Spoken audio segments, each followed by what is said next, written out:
You've had 12 players, a whole team away in Qatar at the World Cup. I mean, what would you assess has been the physical and mental exertion they've been placed under the last month or so?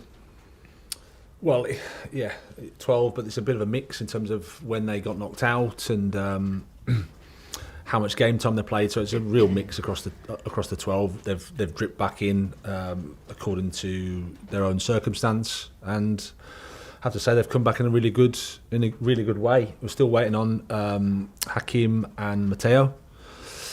Obviously, they went the distance in terms of not to the final, but to the third and fourth place. So, and obviously they played the games as well. So, a big demand for those two. So, it was important to give them a little bit of time. They won't be available for the game as a consequence, but still, everybody else has been back. We've had a few days training with all of them. So, yeah, it is what it is. We have to deal with it, and it's been good. Yeah, I mean, Ziyech was quite a story, wasn't he? You played 7 games for Morocco. They were sensational. He was sensational. He scored 1. There was an assist as well. But he's a player largely you've not really used so far. Have you changed your mind about Ziyech, given what you saw at the World Cup? Well, I mean, he played against Man City. He came on against Newcastle. I think where he was at when we first came, he was a little bit away from the first 11. But he's been involved in the games. I think he came on in the first game as a sub. We know his qualities. We like him as a player. Plays in between the lines. He's got fantastic qualities we saw in the World Cup. So, you can speak a lot at Chelsea. There's always good players that aren't in the starting 11 and have to be patient. But I'm delighted for him. Kept in touch with him over the World Cup. Delighted for him that he got the game time. Delighted for him that he helped his team. He's a good guy and he's got quality. Sure. Just on injuries, obviously the news about Broja not good. And we were hearing that Fofana came off in the Brentford friendly. Can you just give us an update on Fofana and tell us who is not available then for Bournemouth? Yeah, so Wesley just had a little setback, which can sometimes happen at the very last stage of the rehab. So it'll be a couple of weeks, so he won't be available for the game. Obviously, Armando's a big loss in terms of the time he's out. Of the other ones, Reece is back in. Reece has been training with us and completed 65 minutes in the week. Still without Ruben, still without Ben Chilwell. Obviously Kante, Mendy's had a couple of days training with us. Is that it? I think that's it, isn't it? Yeah, I think that's it. How far away is Kante? He's a while. He'll be end of Feb, start of March. You're coming up to your first transfer window as the Chelsea manager. Christopher Vivell is on board now as the technical director. Your reaction to that appointment and what does it need to do for you in the coming transfer window, do you think?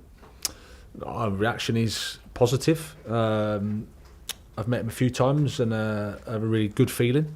I think he's going to be a real asset to the football club. I think his role is to connect the football club in terms of the different departments, and my normal relationship with technical directors is a supportive one. We're trying to help each other.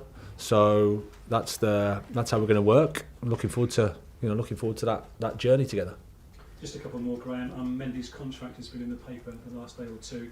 There's been a suggestion that he won't sign because he's not happy with the terms on offer. Can you clarify that, and how happy is Mendy at Chelsea right now? Well, it's not my place, I don't think, to speak publicly about players' contract situation. I think that's between them and the club. Mendy's been absolutely top with us, with me. Great guy, happy around the place. But in terms of his contract, it's not for me to comment on. Sure. And just finally from me, after 3 straight defeats before the break, I mean, how badly do you need a win starting with Bournemouth? Well, it's always nice to win, that's for sure. So we know the situation. We know how important it is. We want to try our best. Thank you. Good luck. Happy Christmas. Thank you, and you. Hi, Graham. Hi. How are you? Good, thank you. Yourself? Good, thank you. Just picking up on those 3 league defeats before the break. Considering that, how beneficial was the break, and do you see the squad in a better place now? Yeah, I mean, I think you have to go through moments. Everyone, if you're honest, you say, well, we were suffering a little bit before the break in terms of the results weren't what we wanted. Performances weren't so good either.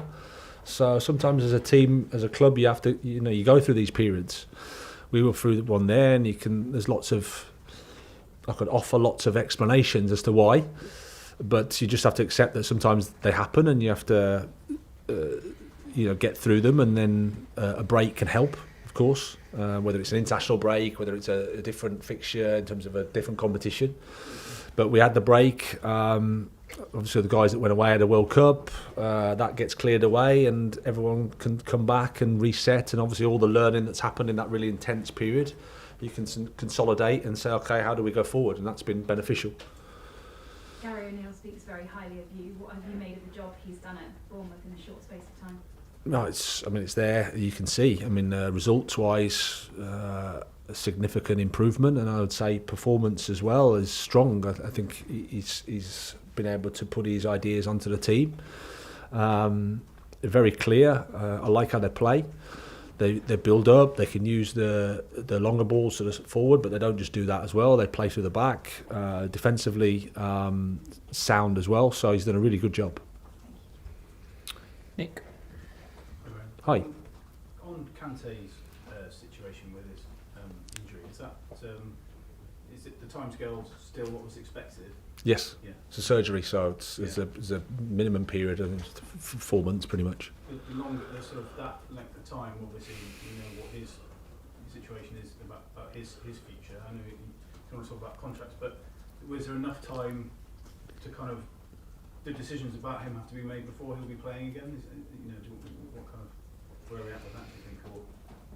Well, I think my focus is just to help him get back fit as soon as possible. I mean, everyone knows the quality that he has, so that's not in question. It's more just helping him get fit, helping him get on the pitch, doing it the right way, and looking forward to seeing him play football, because we haven't seen him.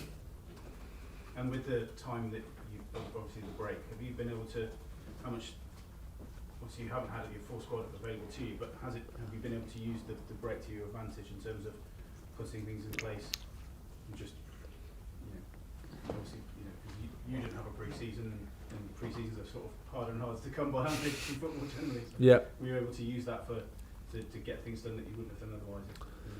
Yeah, we've used the time as best as we can. Like you say, in the first few days we had, I think, 4 players to work with. So that brings its... Can't prepare. It would have been ideal if we could play Bournemouth in a 5-a-side. That'd be good, but we can't. So we have to sort of work. We've used the young players.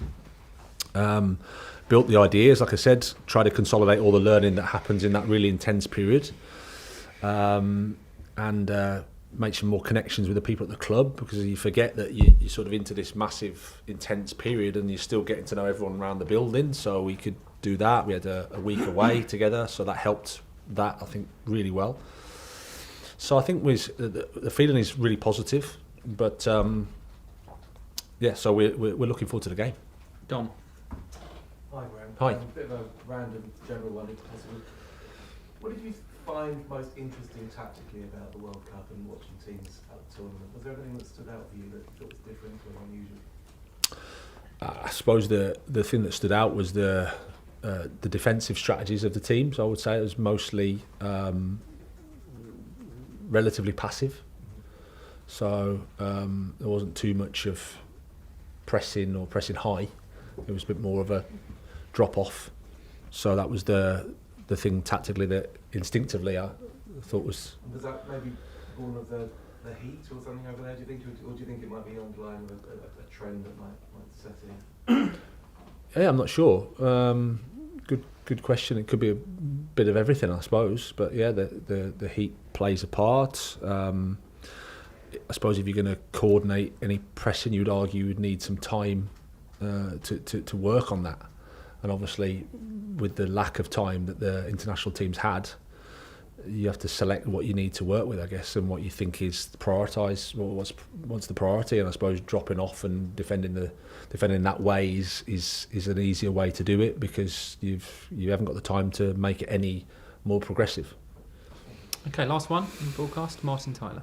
Hi, Graham. Hi, Martin. Compliments of the season to you. And to you. It's a logistical question, really. We know how difficult it is as a coach to manage the Christmas period anyway.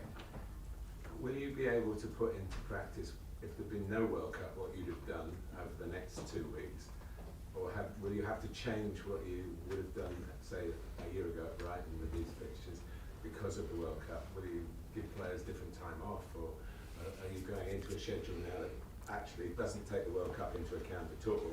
You've got to prepare as if there hadn't been one. Does that make sense? Yeah, I think so. I mean, what we've done is we've given all the guys that have been in the World Cup some time off, so they've had a bit of a break, a bit of a holiday, a bit of time with their families. Obviously, it's not so easy to get the balance right. We're all learning because it's never happened before, you know. So we don't know how that's going to go, and I think you've got to constantly evaluate the players and assess, because you might get 2 or 3 months down the line and think, hang on a minute, we need to do something here just to refresh, because we don't know how that's going to look like in the future, long term, the effects of a World Cup, something so big. You know, when you're watching it, you realise how big it is. We all know that, but we were speaking before it, and so it's the World Cup, and because we're in the middle of a Premier League pre-season, you know, Premier League season, it's like. But then you watch the World Cup final and you think, wow, this is a massive event, and of course it is. So you don't know how that's going to play out long. So that's a bit of a constant assessment and evaluation. But now we're confident that the guys are where they are, and we can work and we can prepare normally to the games.